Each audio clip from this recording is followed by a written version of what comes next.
Hello everyone, and welcome to my channel.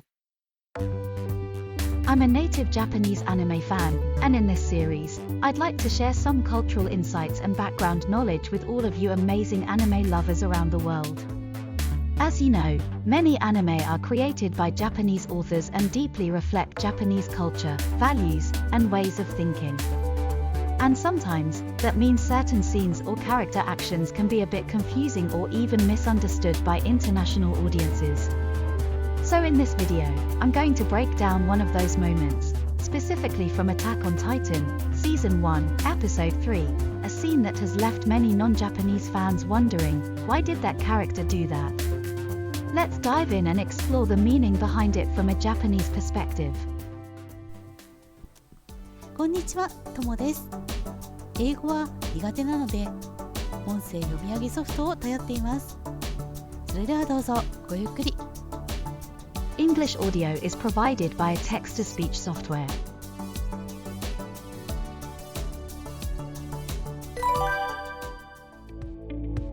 So, let's start the analysis of why did Sasha eat the potato?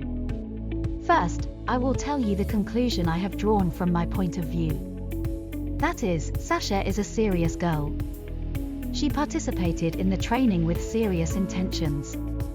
She took the training very seriously. Let's look back at her actions in the order they happened.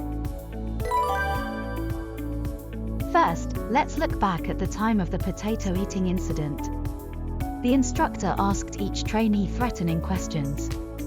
If they gave an inappropriate answer, they were yelled at or headbutted.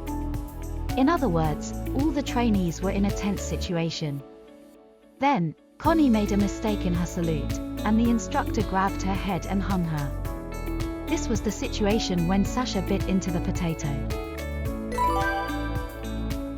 The instructor notices Sasha eating the potato and yells, "What are you doing?"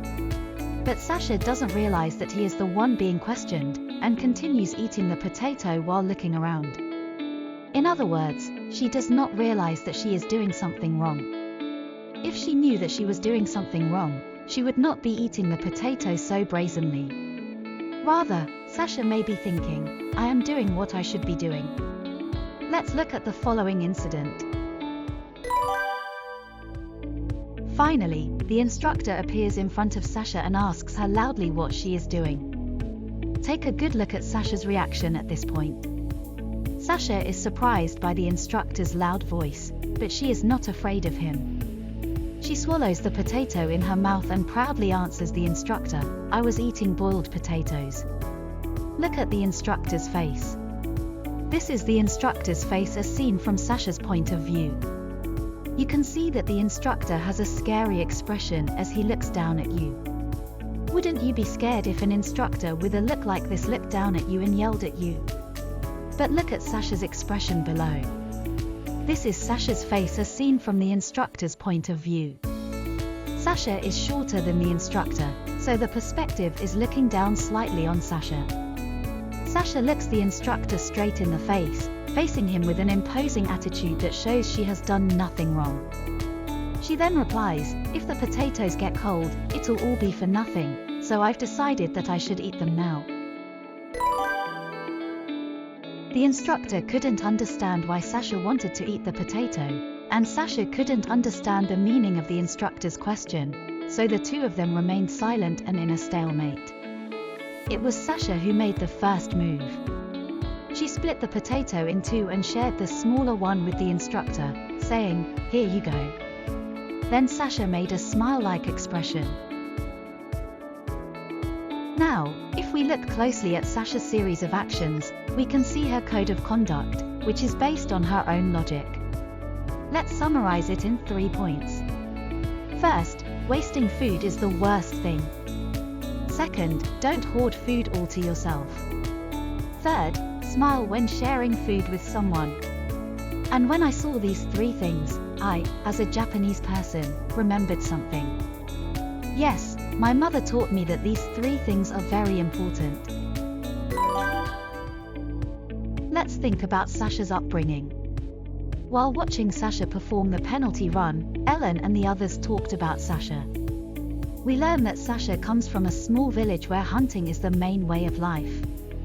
In other words, I think Sasha learned the importance and fragility of life through hunting. After taking a life, you have to be grateful and eat it all without leaving any leftovers. I think this was the most important rule in her life. In a small village where hunting is the main way of life, there must have been times when food was scarce. That's why we can assume that she was so obsessed with eating. This idea of not wasting food is something that is strictly taught in Japanese families. When preparing your own meal, eat only as much as you can eat, and if there is any left over, share it with your friends before it goes bad. In Japanese elementary schools, they learn this through school lunches.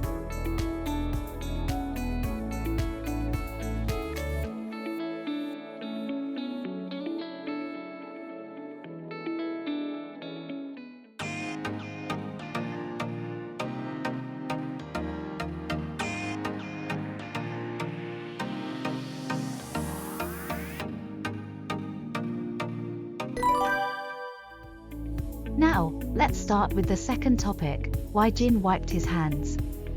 I decided to make this video because I saw many non-Japanese reactors confused and asking, what does this mean, while watching a lot of anime reaction videos. I don't think there are many Japanese people who question Jin's behavior, but so many non-Japanese people are wondering about it, so I wondered if this was a local joke unique to Japan or something. So, let's look back on Jin's actions in chronological order. Surrounded by his friends, Anne talks about the time he encountered a titan. As he answers their questions, painful memories from the past come back to him, and he is at a loss for words. However, he pulls himself together and bravely declares that there is no need to fear the titans as long as one trains properly.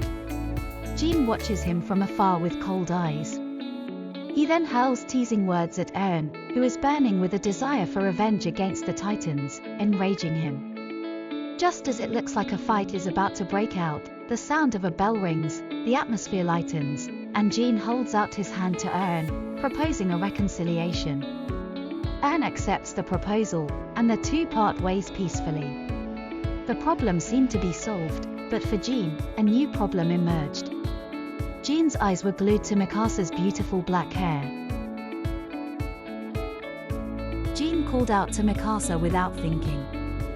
He complimented her on the beauty of her hair, but Mikasa simply thanked him and left the place. Jin instinctively followed Mikasa. He couldn't even introduce himself, and probably wanted to talk more. However, what caught Jin's eye was Mikasa walking side by side with the man who had almost gotten into a fight. And not only were they walking side by side, but the man from before was casually touching Mikasa's beautiful black hair.